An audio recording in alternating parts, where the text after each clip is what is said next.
High, আসসালামু আলাইকুম। আমি মনোয়ার রহমান রানী, আর আমার চ্যানেল ও পেজের নাম ওয়ান্ডার বাইকার।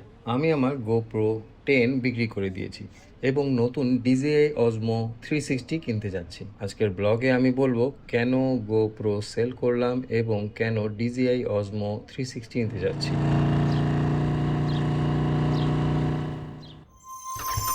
তো আগে চলেন DJI Osmo 360 কিনতে যাই। কেনার জন্য একজন সঙ্গী দরকার, তাই আমি রাহাত ভাইকে কল করলাম। এর আগে আমি খোঁজ নিয়েছিলাম কোথায় এটা অ্যাভেলেবেল আছে। যমুনা ফিচার পার্কে দুটো দোকান খোঁজ নিলাম। একজন বলল তাদের কাছে নেই, আরেকজন বলল দাম 56,000 টাকা, কিন্তু পরে জানালো স্টক শেষ। তারপর ধানমন্ডি সীমান্ত সম্ভারে ডন প্লেসে খোঁজ নিলাম, তাদের কাছে স্টকে আছে, কিন্তু এখানেও দাম 56,000 টাকা ফিক্সড। তাই আমরা এখন সীমান্ত সম্ভারের দিকে যাচ্ছি।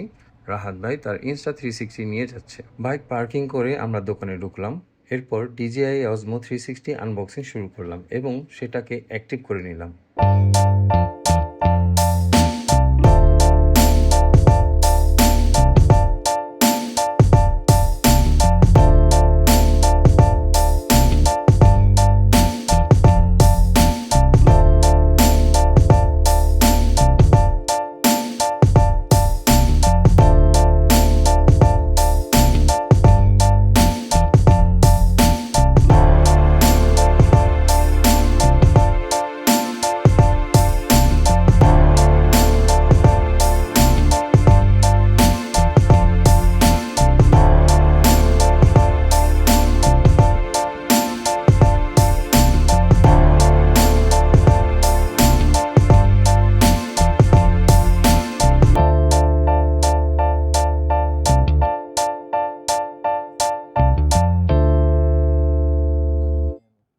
চলতে চলতে কিছু টেস্ট ফুটেজও শ্যুট করে নিলাম।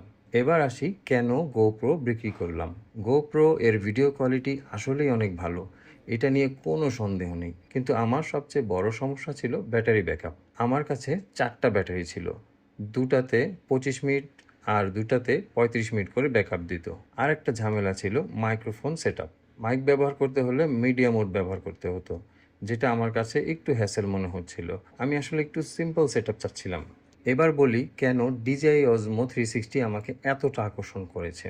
রিফ্রেমিং নিয়ে কোনো ঝামেলা নেই, ফ্রন্ট, ব্যাক, সাইড, টপ সব দিকে একসাথে রেকর্ড হয়। হেলমেটে মাউন্ট না করেও বাইকের হ্যান্ডেলে লাগিয়ে সব অ্যাঙ্গেল পাওয়া যায়, এতে হেলমেটও হেভি হয় না।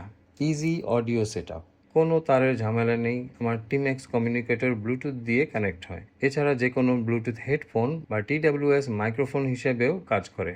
আমি DJI Osmo 360 অ্যাডভেঞ্চার কম্বো নিয়েছি।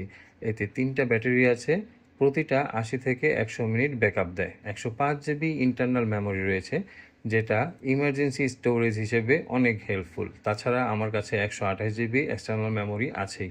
10 বিট ডিলগে শ্যুট করা যায়, ফলে কালার গ্রেডিং অনেক ভালো হবে। সব কিছুর একটা ডাউন সাইড আছে। এই ক্যামেরারও একটা ডাউন সাইড হলো এডিটিং প্রসেস। প্রিমিয়ার প্রো অথবা দাভিঞ্চি রিজলভে এডিটিং করতে হলে আগে DJI স্টুডিও অ্যাপ দিয়ে ফুটেজটা কনভার্ট করে নিতে হয়, যেটা অনেক টাইম কনজিউমিং। তাই আমি DJI স্টুডিওতে স্টোরি সাজাই, তারপর দাভিঞ্চিতে ফাইনাল এডিট করি। এখানে অনেক বাইকার ভাই এবং কন্টেন্ট ক্রিয়েটর জানতে চাইবেন কিভাবে কমিউনিকেটর দিয়ে ভয়েস ওভার দিচ্ছি।